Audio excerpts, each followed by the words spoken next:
안녕하세요. 고준의 지혜 TV입니다. 구독과 좋아요 부탁드립니다. 옛날 곱게 단풍 든 어느 가을날 생각한 대로 거래도 잘 성사되어서 즐거운 마음에 콧노래를 흥얼거리며 가슴에 찬 50냥이 든 전대를 확인하듯 두드리며 고갯마루를 걸어가는 최총각이 있었다. 한참을 걷던 중에 장터에서 먹은 것이 달이 난 듯 슬금슬금 배가 아파왔다. 급한 마음에 전대를 풀어서 바로 옆 소나무 아래에 놓고 풀숲으로 들어가 일을 보는 중이었다. 뚫어져라 전대만 보고 있었는데 난데없이 족제비 한 마리가 나타나서 전대를 물고 달아났다. 깜짝 놀란 최총각은 고이침을 부여잡고 있는 힘을 다해 족제비를 쫓아갔다. 이 족제비 놈아, 내 전대 내놔라. 잡힐 듯 말 듯 족제비는 일정한 거리를 두고 잽싸게 내달리는 것이다. 내를 건너고 커다란 바위를 돌아 건너편 봉우리로 올라가더니 어떤 묘 아래로 난 굴 속으로 전대를 물고 쑥 들어갔다.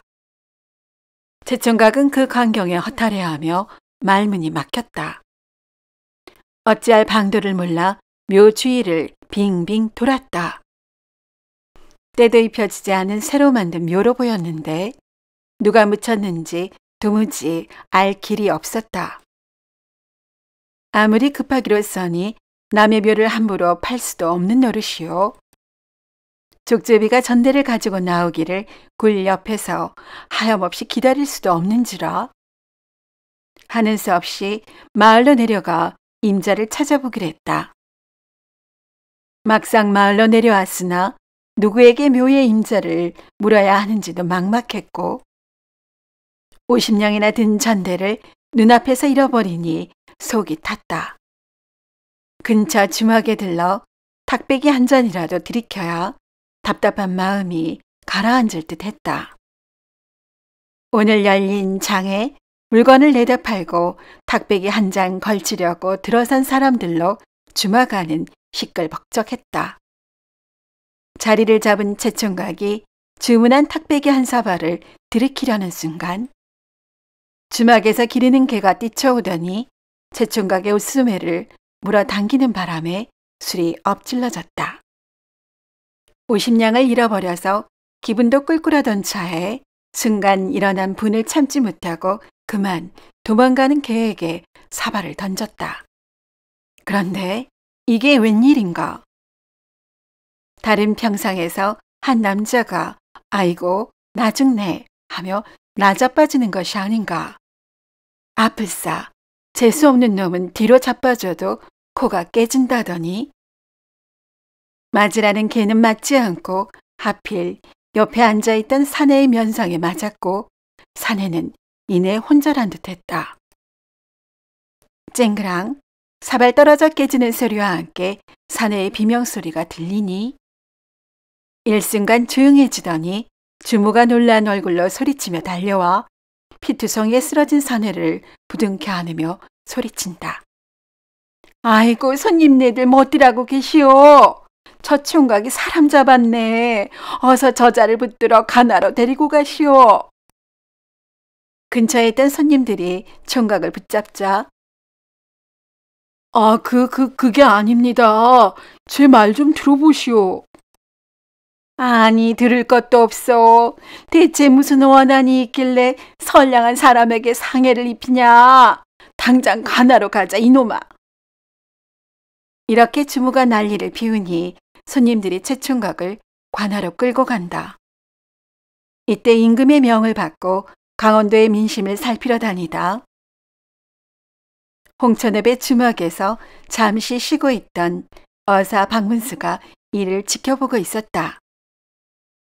무슨 일인가 싶어 박어사도 사람들을 따라 관하러 갔다.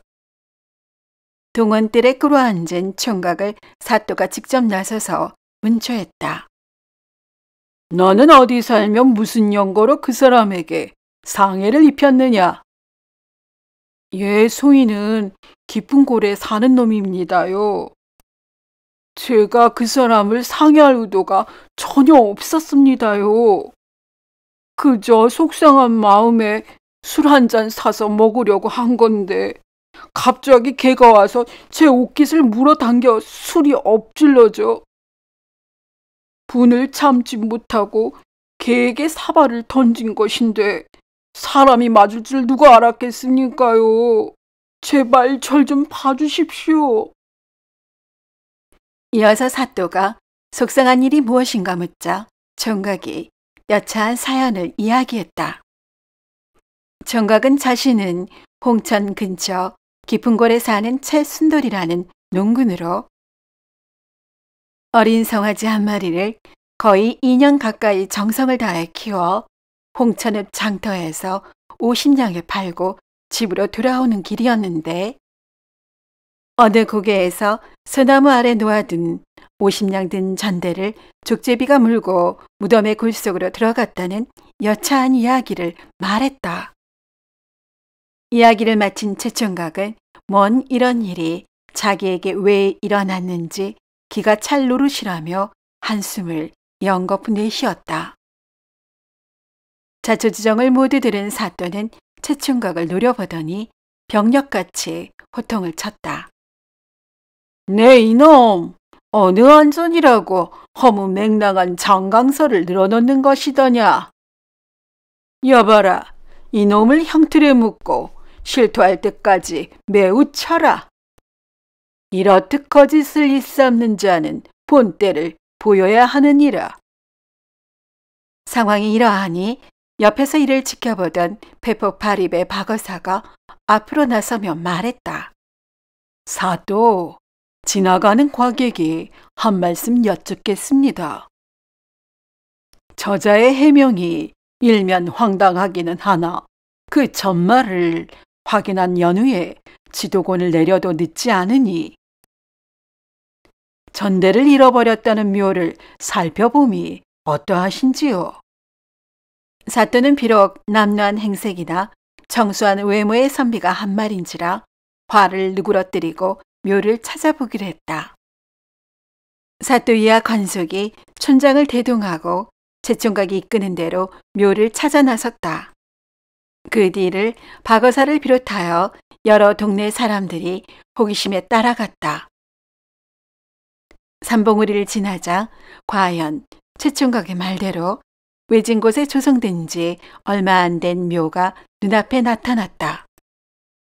여봐라, 이 묘가 누구의 것인지 알겠느냐? 따라온 촌장이 고개를 갸웃하며 잘 모르겠다고 답했다. 따라온 일행 중에 어느 누구도 아는 이가 없었다. 이에 말없이 지켜보던 박어사가 재차 나서며 말했다. 사또, 이릉 최총각의 말대로 구멍이 생긴 묘를 찾았으니 마저 진위를 파악해야 하지 않겠는지요. 이 말에 사또는 고개를 끄덕이며 크게 헛기침을 한 후 관속에게 일러 묘소를 파도록 했다. 반 정도 파내려가자 아직 시들지 않은 솔가지가 나오길래 걷어냈더니 그 아래에 돈 10냥이 깔려 있었다. 나오라는 전대는 안 나오고 10냥이 나오니 여기저기에서 웅성거렸다. 이에 사또가 의심의 눈초리로 최총각에게 다그쳐 물었다. 이놈, 잃어버린 돈이 정녕 50냥이 맞는 것이냐? 예, 틀림없습니다요. 제가 어찌 거짓을 말하겠습니까? 아무래도 족제비가 흩어놓은 것 같사오니 마저 파보심이. 사또는 내키지 않는다는 듯이 마저 파내려가도록 지시했다. 일꾼들이 더 파내려가자 주검을 감싼 거적자리가 나타났고 그 위에 또 돈 10냥이 가지런히 놓여있는 것이다. 기괴하고 경이로운 상황에 지켜보는 사람들의 놀란 탄성이 일어나자 전과 달리 심각해진 사또의 지시로 일꾼들이 조심스럽게 거적을 걷어내니 주검을 싼 포대기 위에 다시 10냥이 놓여 있었다. 포대기는 배어나온 혈흔 자국이 선명했다. 사또의 표정은 더욱 굳어졌고 주변에는 침묵이 흘렀다. 사람들의 관심은 더 이상 돈을 발견하는 데보다는 혈흔이 선명한 포대기에 쏠렸다. 사인이 단순한 자연사가 아니라는 생각 때문이었다. 사또는 사인을 확인하라는 지시를 관속에게 내리니 검시를 위해 감싼 천을 벗기자 우독과 그 위에 나머지 돈이 연락씩 놓여 있었다. 사또는 살해의 정황이 있음을 직감하고 주검이 누구인지 촌장에게 묻자 주막의 바깥 주인이라고 말했다. 주인 여자는 며칠 전에 남편이 장사길을 떠났다고 했습니다만. 그래? 그럼 산길에서 산적이라도 만났다는 말인가? 어째서 이렇듯 참혹하게. 사또는 가해자에 대한 단서가 없는 거로 답답한 마음에 먼 산만 바라보았다. 따라온 구경꾼들이 웅성거리며 소란스럽기까지 할 때 박어사가 침묵을 깼다. 사또, 아무리 산적들이 잔혹하기로서니 돈을 빼앗으면 되었지. 이렇게 원한이 쌓인 듯 대하지는 않았을 것입니다. 주변에 원한을 살 만한 점은 없었는지 살펴보십시오. 이 말에 일리가 있다고 여겨 사또가 혹여 주막집 주인이 원한 살 만한 것은 없는지 묻자 촌장이 고개를 갸웃하며 말했다. 정확히는 모르겠습니다만 소문의 주막집 여주인이 혼전부터 정을 준 사내가 있었는데 그 사내가 바로 오늘 상해를 입은 자이옵니다. 혹여 그자가 혐의자가 될 수 있을런지. 이번 사건은 어찌 보면 개의할 수도 있다고 말할 수 있으나 분명 하늘이 노하여 관가에서 알게 한 것이로다. 족제비가 전대를 물고 가고 개가 술잔을 떨어뜨리고 잃어버린 돈이 주검 위에 차곡차곡 놓여 있다는 것은 필시 천인 공노할 일을 밝혀 천벌을 내리고자 함일 것이다. 어서 주막집 여주인과 상해를 입은 사내를 추포하여 관아에 대령하여라. 이어 사령들이 마을로 내려가 주막집 여주인과 상해를 입은 사내를 데려와 형틀에 묶어 문초를 시작하자 두 사람은 더 이상 감출 수 없음을 직감하고 체념한 채 죄를 자복했다. 며칠 전에 주막집 주인이 잠든 틈에 여주인과 간부가 짜고 사람을 해하였던 것이었다. 사또는 최총각을 방면하는 한편 잃어버린 돈 50냥을 돌려주고 가명의 여주인과 간부를 압송해 처벌을 받도록 했다. 모든 사건이 해결되자 사또는 그제서야 구경꾼들 사이에 서 있는 박어사를 보았고 다가가 말했다. 여보시오, 선비님. 좋은 조언을 해주신 덕분에 흉사를 잘 해결했소이다. 남의 일에 발벗고 나서주시니 참으로 고맙소이다. 어디 사는 니신지요? 별 말씀이십니다, 사또. 이 사건을 해결한 공로야 민심을 천심으로 알고 백성의 말에 항상 귀 기울이는 사또의 공이 으뜸입니다.